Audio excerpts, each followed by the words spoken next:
Hello, friends. I am Dr. Ankit Jesha, Assistant Professor at Sri P.M. Patel Institute of Biosciences, Anand, affiliated to Sardar Patel University and managed by Anand People's Medical Society.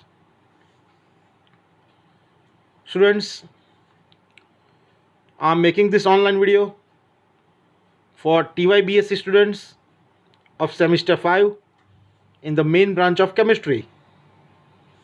Today, I will discuss subject physical chemistry with subject code US05 CCHE23. And in today's session,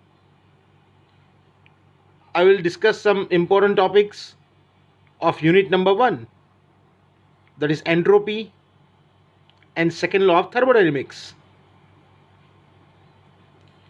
And keywords of the session are free energy function and work function. So students, before starting this session, I would like to request you all subscribe this YouTube channel, and if you like this video, share to your friends, and do watch this video till the end, because at the end I will revise the entire unit.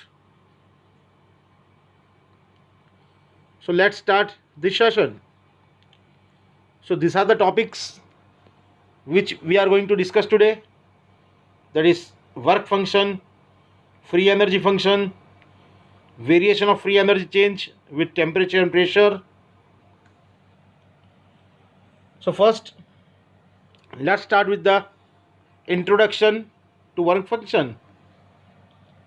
We know that if the total entropy change of the system and the surrounding is positive, means if delta S system plus delta S surrounding is greater than 0, the reaction will be spontaneous or the process will be spontaneous. If delta S system plus delta S surrounding is equals to 0, then it will be in the state of equilibrium. So however, to know about spontaneity of the process, we have to calculate two things, that entropy change of the system and surroundings. So that is not convenient. To find something, we have to calculate two different things. That is quite difficult. Therefore, entropy can be considered in terms of other state functions which are more convenient. So we have two more such functions, and they are work function and free energy function. So let's discuss that one by one. So first, we are starting with work function, that is A. Symbol of work function is A, and it is represented as A is equal to U minus Ts, where U is internal energy, T is temperature, and S is entropy. And of course, A is our work function, where U and S depend upon state of the system, and work function also depend on state of the system only. Means it's a state function.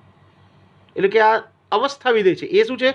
અવસ્થા વિધેય, because it only depends on initial stage and final stage of the system. Now, say at the initial stage, at constant temperature T, we can write A1 is equal to U1 plus minus TS1, where 1 indicates initial stage. At the same temperature, in final stage, we can say that A2 is equal to U2 minus TS2. Now substituting equation 2 from equation 3, we will get A2 minus A1. That will be U2 minus TS2 minus U1 minus TS1, and that will be equals to U2 minus U1 minus T S2 minus S1. So that will give us the next equation, that is delta A is equal to delta U minus T delta S. The equation of work function or change in work function, that is delta A is equal to delta U minus T delta S.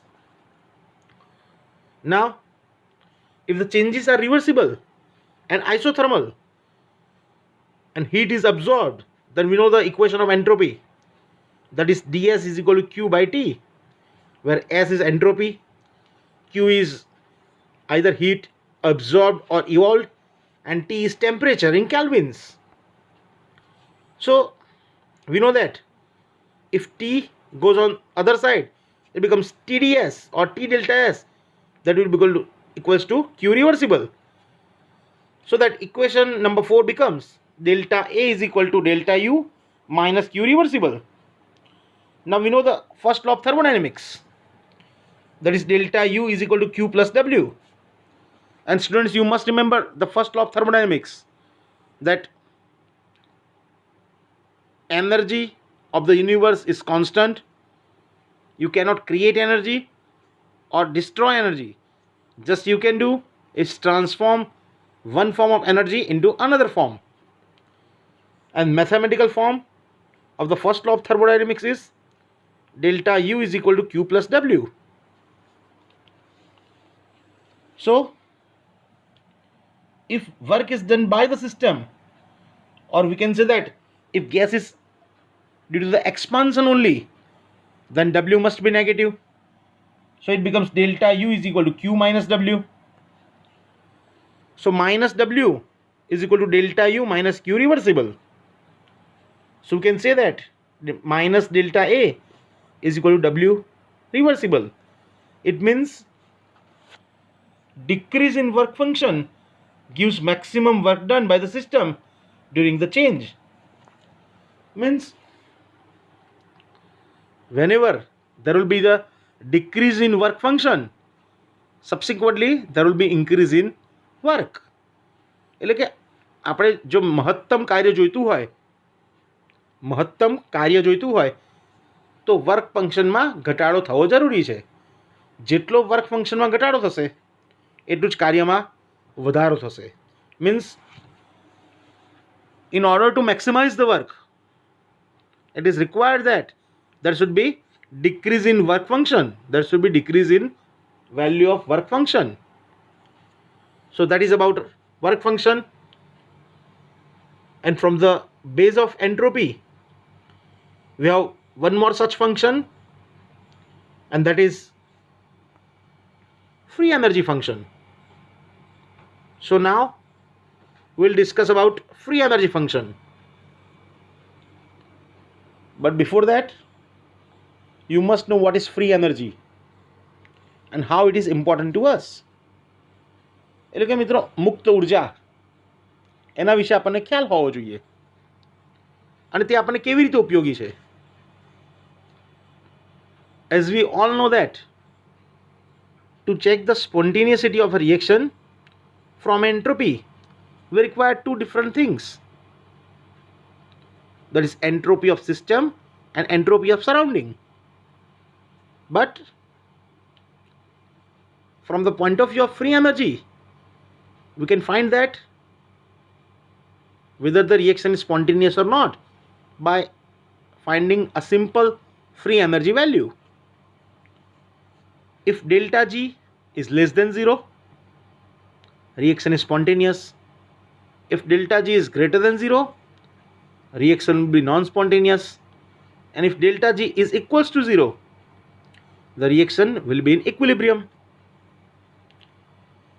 So now consider over here that if H1, G1 and S1 are function for initial state, and H2, G2 and S2 are function for final state, then we can write G2 minus G1 is equal to H2 minus S1 minus T S2 minus S1.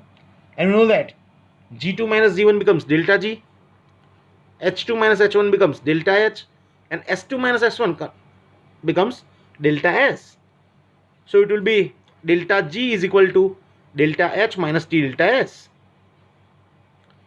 But here in this equation, we know that what is enthalpy? Enthalpy is U plus PV. And what is change in enthalpy? So it will be given as delta H is equal to delta U plus P delta V. So we can use this equation. And submit the value of delta H in above equation. So we'll get delta G is equal to delta U plus P delta V minus T delta S.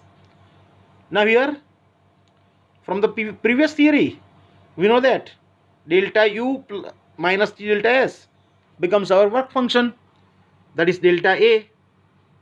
So that delta A is equal to delta U minus T delta S, and also delta A is equal to minus W. So it becomes delta G is equal to minus W plus P delta V. But we know that to check the spontaneity of the reaction, delta G must be less than 0. It must be a negative value. So changing the sign of all the terms in that equation, it becomes minus delta G is equal to delta W minus P delta V. So here P delta V is work done by the gas. Therefore minus delta G is the maximum work done other than that due to the change of volume at constant temperature and pressure. Thus here net work done, that is minus delta G, and that will be equals to W minus P delta V. W minus P delta V. Here G, that is capital G, is known as Gibbs function or Gibbs free energy, and minus delta G is a measure of decrease of free energy. It is a measure of decrease of free energy. So means to check the spontaneity of a reaction, delta G must be negative value. So that is the measure of decrease of free energy. So students, we have seen these two theories, that is free energy function and work function. Now we'll discuss one more theory, that is variation of free energy change with temperature and pressure. Variation of free energy change with temperature and pressure. So before that, I will let you know what is the important things in that theory. So here we have to find free energy change, means delta G. So what is delta G? So we must know second law of thermodynamics, and second law of thermodynamics involve two sentences, one for entropy and one for free energy, and they are: entropy of the universe always increases and free energy of the system always decreases. એટલે entropy હંમેશા વિશ્વમાં વધવાનું વલણ ધરાવે છે અને મુક્ત ઉર્જા હંમેશા ઘટવાનું વલણ ધરાવે છે. Now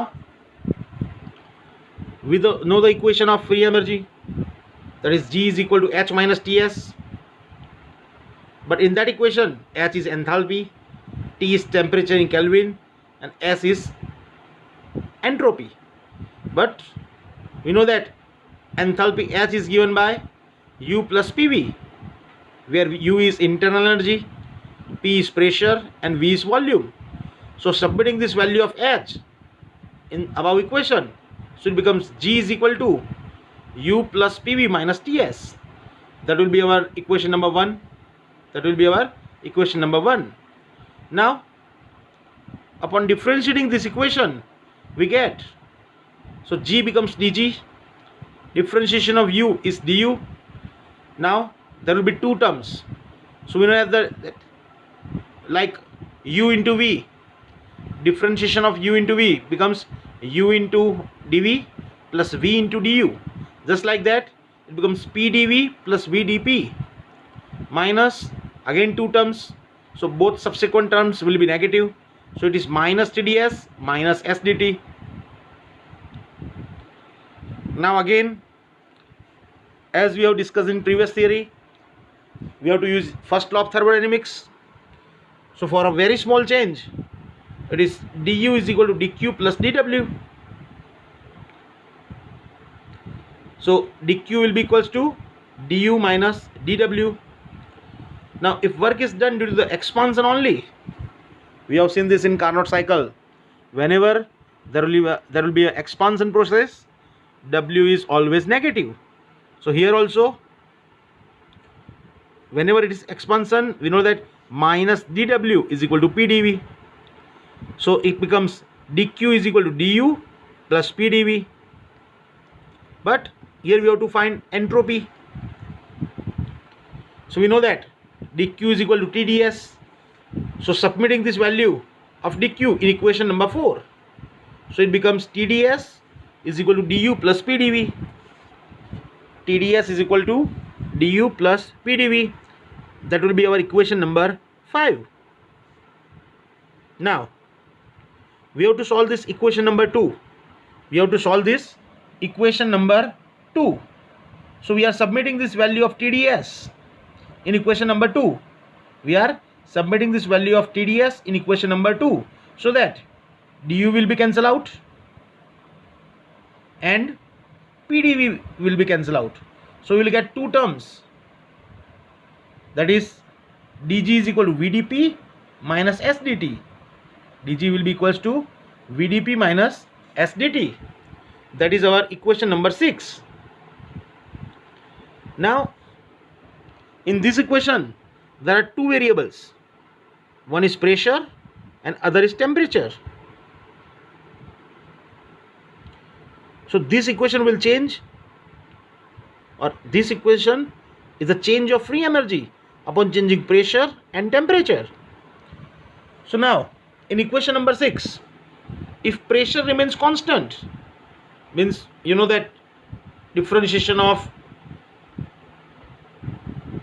constant will be 0. So differentiation, if pressure remains constant, then dp will be 0. So dg is equal to minus sdt. dg is equal to minus sdt. That is our equation number 7 at constant pressure. If temperature remain constant, then we know that dt becomes 0. So dg is equals to vdp. That is our equation number 8. Now we know that what is ideal gas equation? We all know that it is PV is equal to nRT, and for 1 mole of an ideal gas, it is PV is equal to RT. If we substitute it, if we have to substitute value of V, so for 1 mole of an ideal gas, V is equal to RT by P. So substituting this value in equation number 8 and integrating that equation from limit P1 to P2, will get delta G is equal to RT ln P2 by P1, or we can say that RT ln V1 by V2, because according to Boyle's law, P2 by P1 is equal to V1 by V2, means pressure is always inversely proportional to volume. So we will get this equation, that is delta G is equal to RT ln P2 by P1, or we can say that delta G is equal to RT ln V1 by V2. So students, that is our theory, that is variation of free energy change with temperature and pressure. Variation of free energy change with temperature and pressure. So students, now here we have completed this unit, that is unit number 1. But now I will revise you each topic that we have discussed during this unit.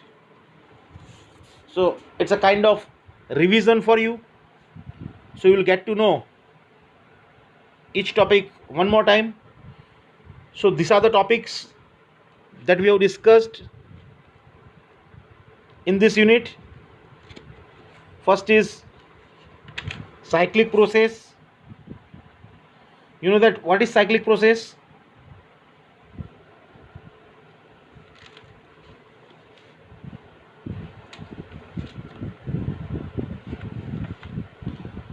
So we can say that after series of after completing a series of changes, if it returns to its original position, it is known as cyclic process.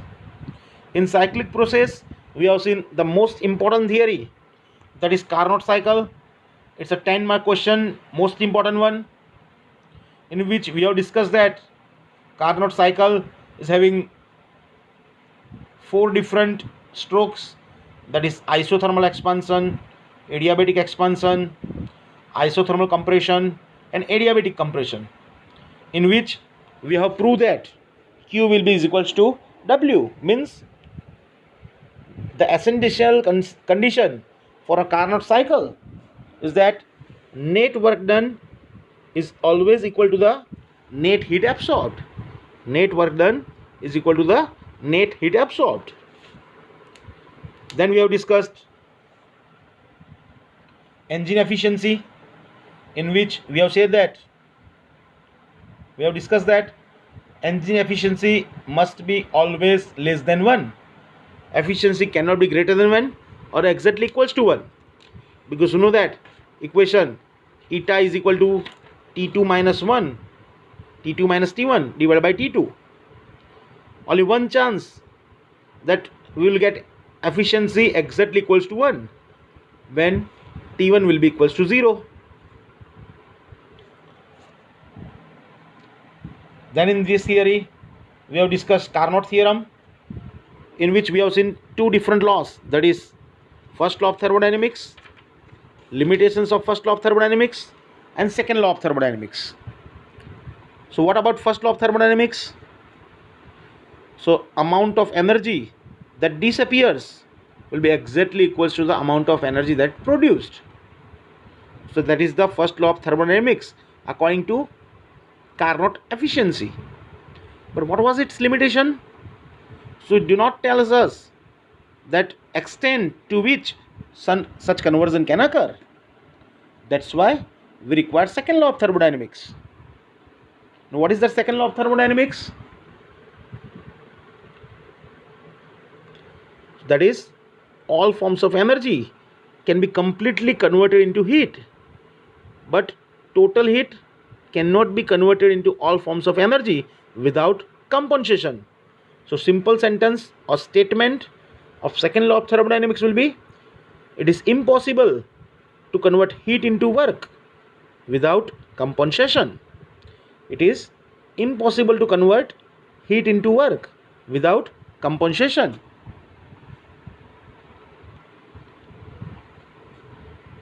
Then we have discussed entropy,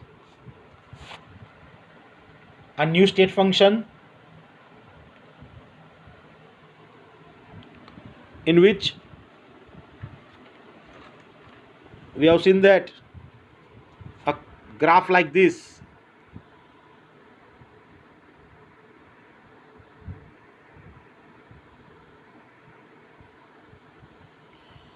where 2 points A and B are given,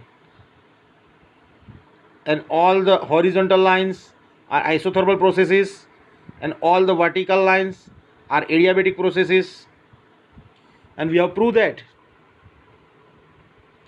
integration dq by t path 1 is equal to integration a to b dq by t path 2. Means from the reaction we have proved that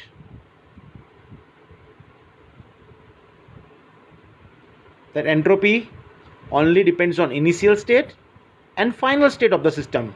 It do not depend on path taken to reach the destination. That's why by the derivation we have proved that entropy is a state function.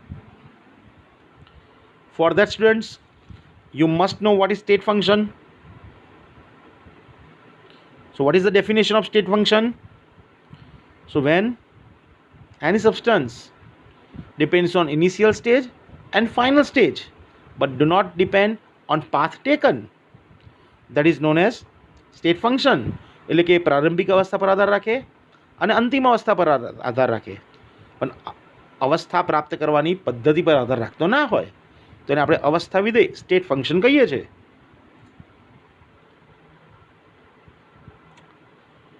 Then We have discussed entropy changes in reversible and irreversible processes, in which we have discussed two different portions. First, we have taken entropy change in irreversible process, where a gas is allowed to expand spontaneously and isothermally in vacuum, means there will be no opposing force, so work done by the system will be zero. Reaction is isothermal, so change in internal energy will be zero. So according to first law of thermodynamics, Q will be equals to 0, means no heat is absorbed or evolved in the process, so that volume increases from V1 to V2. So equation of entropy will be delta S is equal to R ln V2 by V1, and of course V2 is always greater than V1, so delta S must be greater than 0. So we can say that for every irreversible processes, delta system plus delta surrounding greater than 0, means it's a spontaneous process. So you can conclude that all irreversible processes are spontaneous in nature.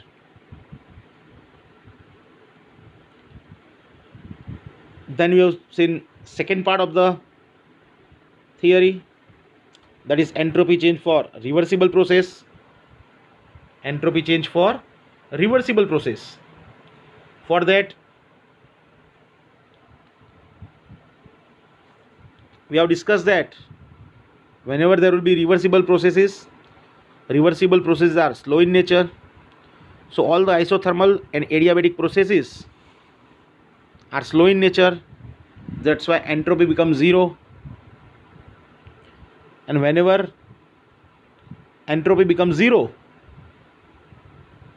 you know that delta system plus delta surrounding exactly equals to 0, means whatever reaction you are doing, that will be in equilibrium. So for that theory, we have concluded that all reversible processes are equilibrium in nature, and the first and second law was summed up by Clausius like the energy of the universe remains constant and the entropy of the universe tends towards a maximum. That is the statement given by Clausius.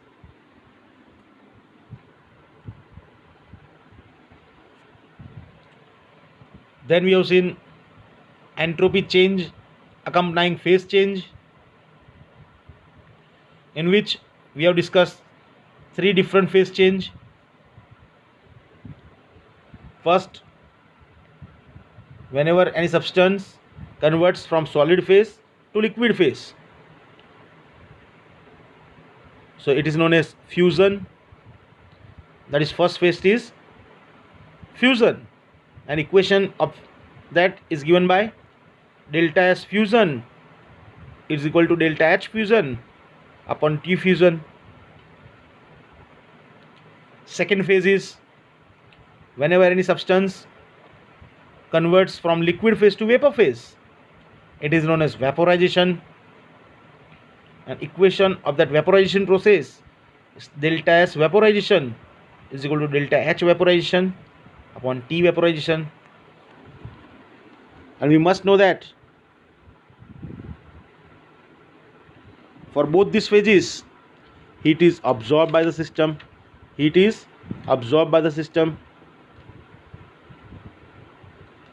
Since delta H fusion and delta H vaporization are positive, so they will be accompanied by increase of entropy. They both are accompanied by increase of entropy. Third phase is from one crystalline form to another crystalline form. You know that crystalline form is used for solid material. So when one solid substance converts into another solid substance, it is known as transition. An equation of this transition process is delta S transition is equal to delta H transition upon T. So that is our entropy change accompanying phase change. Then we have seen calculation of entropy change of an ideal gas with change in pressure, volume and temperature, in which again we have divided this theory into two different portions. First is when variables are temperature and volume, we have given different theory, and when variables are temperature and pressure, we have derived another equation. And we all know that for first portion, that is whenever the variables are temperature and volume, the equation will be delta S is equal to CV ln T2 by T1 plus R ln V2 by V1. So we can say that entropy change of an ideal gas depends upon initial and final volumes as well as the initial and final temperatures. Similarly, the second portion of the theory, that is when variables are temperature and pressure, we have derived the equation, that is delta S is equal to Cp ln T2 by T1 minus R ln P2 by P1. So we can say that entropy change for an ideal gas depends on initial and final pressure as well as initial and final temperature. So that is our important theory. It's a 6-mark question, can be asked in a university exam, so you must remember that. Then we have discussed about entropy of mixing or entropy of mixture of ideal gas, in which we have derived equation, that is S is equal to summation n in bracket Cp ln T minus R ln P minus R ln X plus SD0 prime. So whenever we are mixing the substance together and whenever we are finding entropy of that mixture, always entropy of the mixing will be positive. Always entropy of mixing will be positive. Then second last topic of that unit is physical significance of entropy, how entropy is useful to us. So in that we have seen two different points, that is first is entropy as a measure of disorder, because you know that what is the definition of entropy, that is measurement of randomness. So first part that we have taken on the basis of definition, that is entropy as a measure of disorder of the system, and second portion, that is entropy as a measure of probability. Entropy as a measure of probability. And the last topic of this unit is work and free energy function, that topic that we have just discussed in this session. So you know that very well, work function is delta A and energy function is delta G. So students, that's it for this session. Do watch my video for next unit, that is unit number 4, unit number 2, chemical kinetics.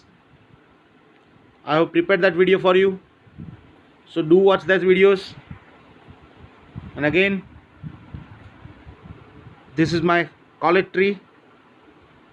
You can get admission in any of the branches of our institute, and you can tell your friends